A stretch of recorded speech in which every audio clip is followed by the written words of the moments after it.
Regular people are capable of performing some tasks professionally, others decently enough, and still others require practice.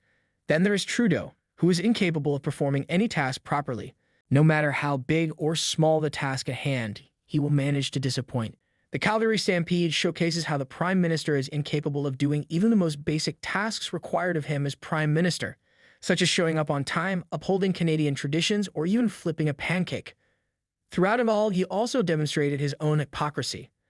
Stick around to see how Trudeau ruined the Calgary Stampede and made the entire celebration a showcase of his own inadequacy. While Trudeau put every reason not to re-elect him on display, Pierre Poilievre did quite the opposite. Find out everything that went down at the Calgary Stampede, and at the end of the video, we'll break down what it means for Trudeau's re-election campaign. Welcome back to Street Politics Canada. The Calgary Stampede is one of Canada's oldest traditions. The 10-day-long celebration began 137 years ago back in 1886 and attracts almost 1 million people each year. The greatest outdoor show on Earth is one of the largest rodeos in the world, so with all the fanfare you'd expect Trudeau to put his best foot forward. That's the opposite of what happened though. Right from the start, Trudeau showed that he was breaking with tradition.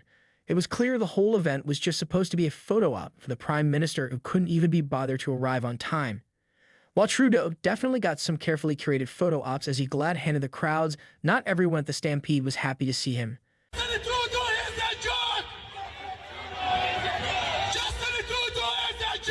And unlike the countless prime ministers who marched in the parade before, Trudeau decided to sit back and relax. He must have been tired after walking in so many pride parades last month. While Trudeau was taking the back seat, Poilievre did everything you'd expect Canada's prime minister to do. Marching in the parade with his wife, attending the events, and rallying the support of voters. Poilievre seems completely unafraid of the voters, arriving at the Stampede and embracing the outpouring of support. Into paychecks for our people in this country again. We're going to remove the government gatekeepers that block our brilliant immigrants from working in Scotland for the National Blue Jean Seal testing exam. Immigrant professionals will be able to prove their qualifications within 6. On the other hand, Trudeau seemed intent on hiding from everyone, arriving in an entire motorcade and reportedly staying in his hotel room rather than joining the parade. It's easy to see why when everyone in Calgary made it clear that Trudeau was not welcome at the Stampede. The Calgary Stampede was likely a huge wake-up call for Trudeau, who was quickly becoming unwelcome in any city or province in our country.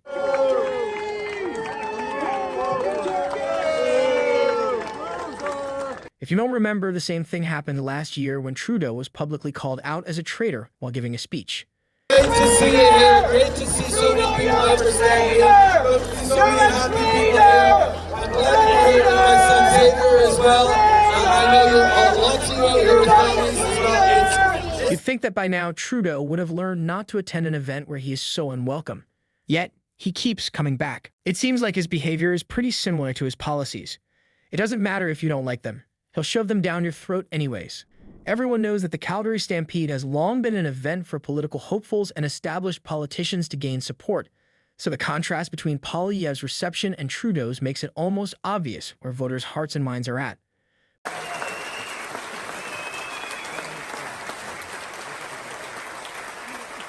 Pierre took the opportunity to send his message to voters, saying, I feel right at home here. I'm not sure that Mr. Trudeau felt at home here over the last few days, eh?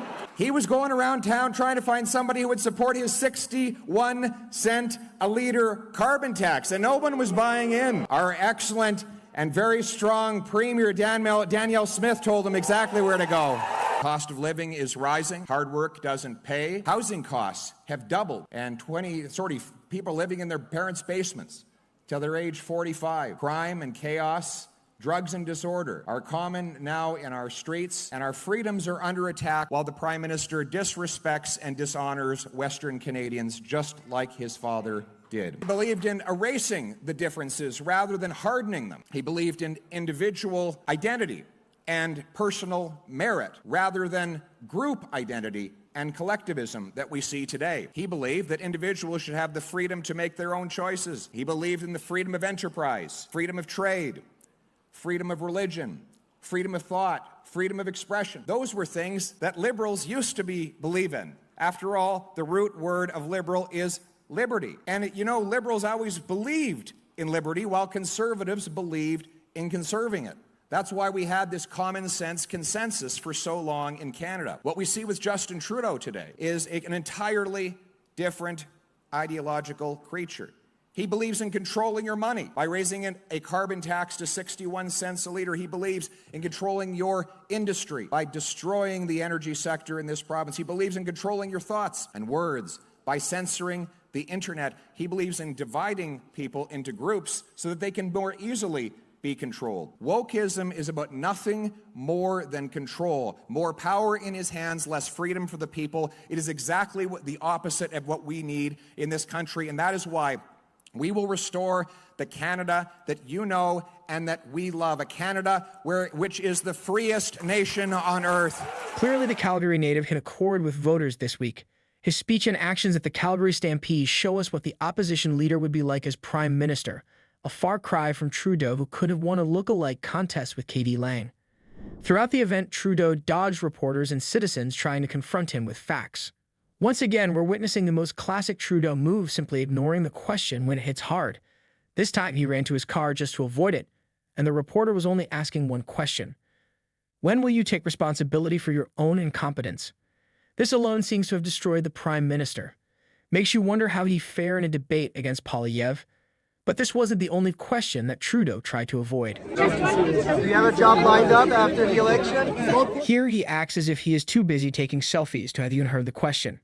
It seems that if you're in a position of power, you can just choose what you want to answer. If the differences between Poilievre and Trudeau were not clear at this point, one event really highlighted who is the better candidate.